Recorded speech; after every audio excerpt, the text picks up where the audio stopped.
ইতালির রেজ্জো কালাবেরিয়া কাতাঞ্জারো থেকে বিসমিল্লাহির রহমানির রহিম। আসসালামু আলাইকুম। এই যে চার কোণা বিশিষ্ট যে বাক্সের মতো দেখা যাইতেছে, এগুলো হইতেছে ঘাস। এই যে জায়গায় ছিল পাহাড়ের ঢালে বিভিন্ন রকমের ঘাস। এই ঘাসগুলোর মেশিনে কাটা হয়েছে। মেশিনে কাটার পরে অটোমেটিক মেশিনে কাইটা তারপরে আবার এই যে অটোমেটিকভাবে কত সুন্দর করে বক্সের মতো করে বাইরে রাখছে। পুরাটা জায়গা জুড়ে এইভাবে এই যে ছড়ায় ছিটায় আছে। এগুলা অটোমেটিক একসাথে মেশিনে কাটছে, কাটার পরে এইভাবে কাটিং করে আবার রশি দেওয়া বাঁধার পরে যেভাবে ফালায় রাখছে।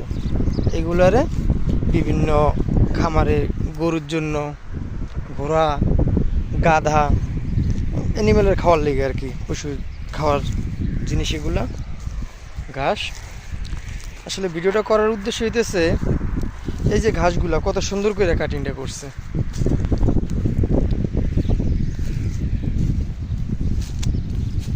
একটার একটা বক্সের আকৃতি দিছে, দেখতে লাগে একটা বক্স।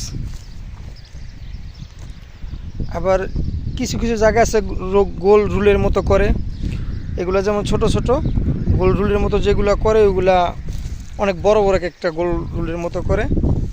ওইগুলো অটোমেটিক মেশিনে কাটাই করে অটোমেটিক মেশিনে রুল বানানোর পরে বাইরে রাখে। পরে এগুলোর আবার আরেকটা গাড়ি আসে, গাড়িতে উঠাই নিয়ে যায়।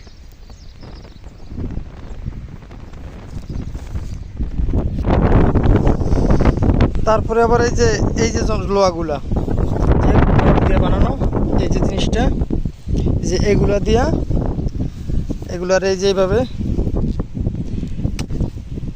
কোপ দিয়ে এইভাবে টাইনা এগুলোর সব এক জায়গায় আবার ভাঁজ করে হইব। এক জায়গায় মানে বিভিন্ন জায়গায় 5টা 10টা করে এক এক জায়গায় ভাঁজ দেওয়া হইব। তারপরে এই জায়গায় গাড়ি আইব, গাড়ির থেকে এগুলোর সব গাড়িতে উঠাই নিয়ে যাওয়া হইব।